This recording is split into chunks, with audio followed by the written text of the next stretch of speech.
Selamat pagi teman-teman. Pagi lagi. Hari ini kita akan melaksanakan UTS, yaitu ujian tengah semester mata kuliah tradisi intelektual Dominikan. Di sini kita akan menjelaskan tentang kebenaran, yaitu mencari kebenaran yang sudah diajarkan oleh Pak Trino, dan kita sudah dibagikan dalam bentuk kelompok. Karena itu silahkan dengarkan baik-baik penjelasan dari saya untuk presentasi ini. Yang pertama, apa itu kebenaran? Kebenaran itu adalah keadaan yang benar, yaitu bisa diartikan cocok dengan hal atau keadaan sesungguhnya. Kemudian sesuatu yang benar, sungguh-sungguh ada, betul demikian halnya. Dan kejujuran itu merupakan ketulusan hati. Kemudian perkenaan itu adalah betul dan jalan kebetulan. Kemudian jenis-jenis kebenaran dapat dibagi dalam 3 jenis menurut telaah dalam filsafat, yaitu yang pertama kebenaran epistemologikal, yang kedua kebenaran ontologikal, yang ketiga kebenaran semantikal. Apa itu epistemologikal? Yaitu adalah kebenaran dalam hubungannya dengan pengetahuan manusia. Ontologikal yaitu adalah kebenaran sebagai sifat dasar yang melekat kepada segala sesuatu yang ada maupun diadakan. Kemudian kebenaran semantikal adalah kebenaran yang terdapat serta melekat di dalam tutur kata dan bahasa. Kemudian pengertian kebenaran dan tingkatannya. Yang pertama ada tingkatan kebenaran indera, di mana tingkatan kebenaran indera adalah tingkatan yang paling sederhana dan pertama yang dialami oleh manusia. Kemudian tingkatan kedua yaitu tingkatan ilmiah, di mana tingkatan ini adalah pengalaman-pengalaman yang didasarkan di samping melalui indera, diolah pula dengan rasio. Yang ketiga tingkat filosofis, yaitu rasio dan pola pikir yang murni. Renungan yang mendalam, mendasar, mengolah kebenaran itu semakin tinggi nilainya. Kemudian tingkatan religius, yaitu tingkatan kebenaran mutlak yang bersumber dari Tuhan yang Maha Esa dan dihayati oleh kepribadian dengan integritas, dengan iman dan kepercayaan. Dan tingkatan religius ini bisa diterapkan, dan penerapannya yaitu seperti kepercayaan yang termasuk agama. Kebenaran adalah kesesuaian pernyataan dengan fakta yang berselaras dengan realitas yang serasi dengan situasi aktual. Kemudian ada 5 pernyataan atau 5 unsur yang perlu kita ketahui tentang kebenaran, yaitu statement. Statement itu adalah pernyataan. Kemudian agreement, yaitu persesuaian. Kemudian situation, yaitu situasi. Realitas, yaitu kenyataan, real. Kemudian judgment, yaitu putusan atau keputusan. Kebenaran bersifat universal. Saya akan jelaskan, yaitu kebenaran yang suatu pemikirannya harus bernilai universal, yang artinya berlaku untuk kapanpun dan dimanapun. Kemudian kebenaran yang bersifat mutlak. Nah, tanpa ada pandangan tersebut, maka apapun pengetahuan kita akan tidak bisa menerapkannya. Yaitu kebenaran yang bersifat mutlak ini, yaitu sebuah diskusi. Contohnya, yaitu sehingga dikemukakan dalam sebuah diskusi berbeda dengan kebohongan, ketidakwarasan, dan omong kosong. Kemudian kebenaran yang bersifat manusiawi artinya bahwa pengetahuan yang disampaikan secara alamiah dapat diterima atau dimengerti oleh manusia. Kemudian tak perlu ada rekayasa seperti melalui bujukan, rayuan, atau paksaan. Kemudian kebenaran akan diterima jika hal itu memang sebuah kebenaran dan diakui secara lisan atau tidak. Selanjutnya, kebenaran bersifat argumentatif, yaitu kebenaran yang bisa dilakukan melalui sebuah diskusi, pembuktian terhadap kebenaran sebuah pendapat atau pengetahuan baru, yaitu sifatnya argumentasi yang digunakan untuk menjelaskan proses mendapatkan pengetahuan baru sehingga orang lain dapat menilai kebenarannya dari proses tersebut. Selanjutnya, kebenaran bersifat ilmiah.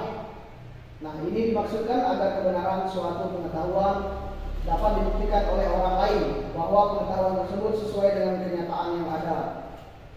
Dan kebenaran ini tidak dapat dibuktikan oleh orang lain, tidak dapat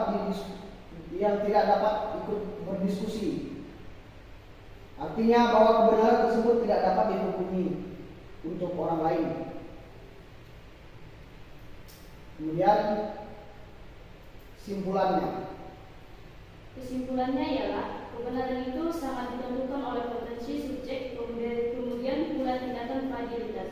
Kebenaran ditentukan oleh potensi subjek yang berperanan di dalam penghayatan atas sesuatu itu, bahwa kebenaran itu adalah perwujudan dari pemahaman atau comprehension subjek tentang sesuatu yang terutama yang bersumber dari sesuatu yang di luar subjek itu realita, peristiwa, nilai-nilai atau norma dan hukum yang bersifat umum.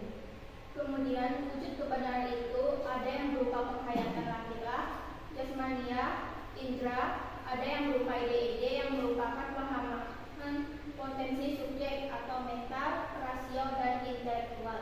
Kebenaran juga adalah interaksi kepribadian manusia dengan alam semesta. Tingkat wujud kebenaran ditentukan oleh potensi subjek yang menjangkaunya. Semua teori kebenaran itu ada dan dipraktikkan manusia di dalam kehidupan nyata yang masing-masing mempunyai nilai dan kehidupan manusianya sendiri. Baik. Dari yang saya sudah jelaskan, apakah kalian ada pertanyaan? Bang, saya mau tanya. Terima kasih bang, kebenaran itu perlu dicari. Kebenaran itu perlu dicari. Oke, ada lagi? Bang, bagaimana sih Bang kita sebagai seorang mahasiswa menerapkan kebenaran di dalam diri kita? Oke, baik. Saya akan menjawab pertanyaan dari Giwari Thomas. Mengapa kebenaran itu perlu dicari? Baik. Kebenaran itu adalah sebuah kebaikan yang tertanam dalam nilai dan pendapat seorang manusia yang memiliki akal budi pekerti. Mengapa kita perlu mencari suatu kebenaran? Karena kita hidup di dunia ini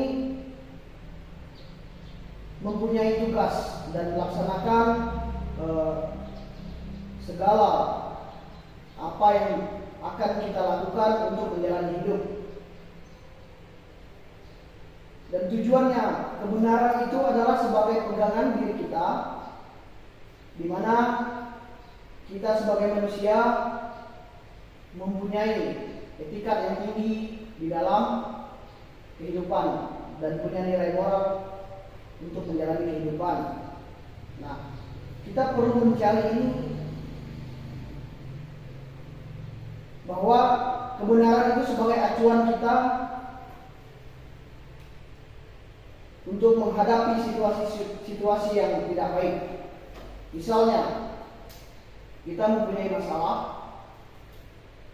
terhadap orang lain, terhadap misalnya individu ataupun komunitas atau kelompok atau dengan siapapun kita memiliki masalah. Nah, di setiap sebuah permasalahan pasti ada kesalahan dan kebenarannya. Nah, kebenaran yang kita dapatkan dari suatu permasalahan itu akan menunjang dan membantu kita bebas dari segala hukuman dan bebas dari segala tindakan-tindakan yang salah. Dan mencari sebuah kebenaran itu adalah pedoman hidup. Oke, bisa diterima? Terima kasih Bang. Oke. Kemudian yang kedua, bagaimana cara seorang mahasiswa menerapkan kebenaran atau dia mencari kebenaran. Oke, saya berikan contoh. Seorang mahasiswa itu adalah dari institusi, yaitu kampus atau di mana tempat dia melanjutkan dan belajar. Di situ kebenaran yang ada dalam diri seorang mahasiswa yaitu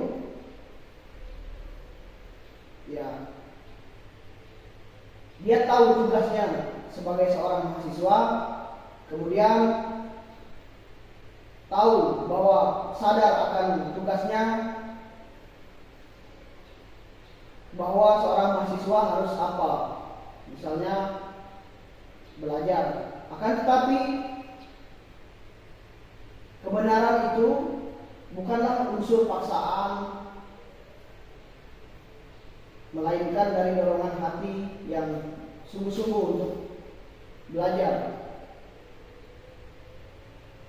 Karena jika seorang mahasiswa merasa bahwa dia adalah seorang pelajar, seorang mahasiswa, jika dia belajar dengan penuh keterpaksaan, penuh hanya cuma merasa, oh aku ini cuma mahasiswa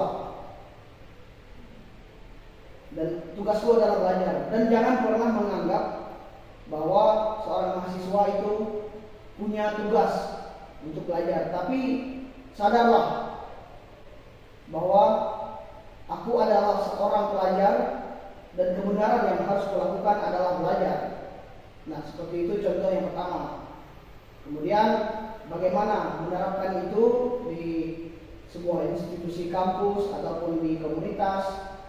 Jadi seorang mahasiswa harus benar-benar tekun dan yakin bahwa apa yang ia jalani dan apa yang ia tuju, apa yang dipelajari itu adalah kebenaran bagi dia.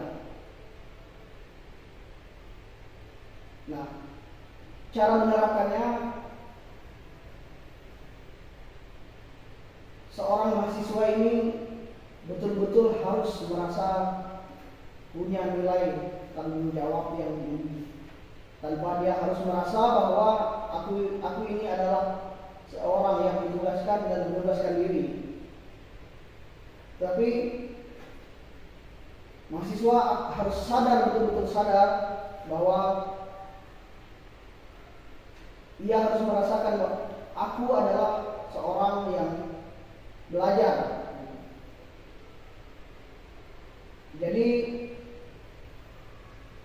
apa yang menjadi dorongan dan keyakinan itulah kebenaran bagi seorang mahasiswa. Dan contohnya yang kedua, mahasiswa memiliki masalah di institusi kampus misalnya. Seorang mahasiswa harus tahu betul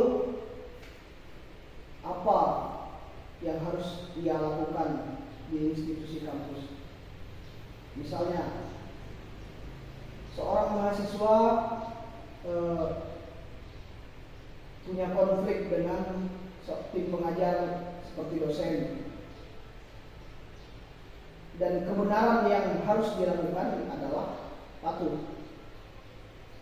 Karena kita sebagai mahasiswa, kita belajar, kita harus patuh terhadap apa yang diberikan. Dan kebenaran itu adalah kepatuhan, yaitu kebaikan dan bersungguh-sungguh. Kemudian belajar sama kaitannya dengan tadi,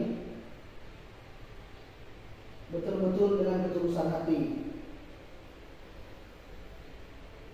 Dan untuk menghadapi permasalahan dengan tim pengajar, ya kita harus bisa berkontak dan berkontroversi terhadap mereka yang mengajar. Dengan kita tuh harus bisa memberikan perhatian agar kita bisa dianggap kita ini layak sebagai mahasiswa dan kita ini betul-betul belajar dan patuh terhadap apa yang menjadi perintah seperti itu. Mungkin ada lagi yang ingin ditanyakan?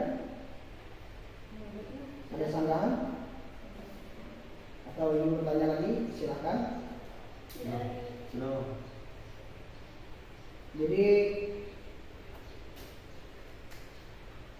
kesimpulannya itu yaitu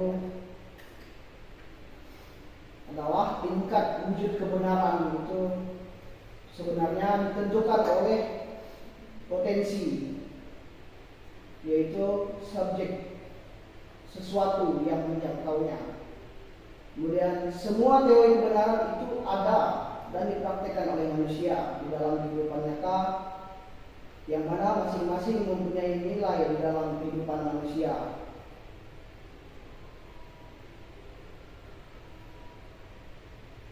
Baik, terima kasih. Jika tidak ada pertanyaan atau sanggahan, bisa kita tutup. Bagaimana? Baiklah, demikian presentasi kita hari ini. Semoga apa yang telah kita pelajari, apa yang telah kita dapatkan dalam materi-materi tentang kebenaran, mencari kebenaran, itu sungguh-sungguh kita terapkan dan memberikan kita semangat yang penuh untuk tetap menjadi orang yang benar dan seorang yang benar dimanapun kita berada. Kita jangan pernah mencari suatu kebenaran dalam kesalahan kita, tetapi kita benar adalah kita mengikuti apa yang menjadi tindakan untuk kita. Itulah kebenaran. Terima kasih, selamat siang, dan semoga Tuhan memberkati. Selamat siang.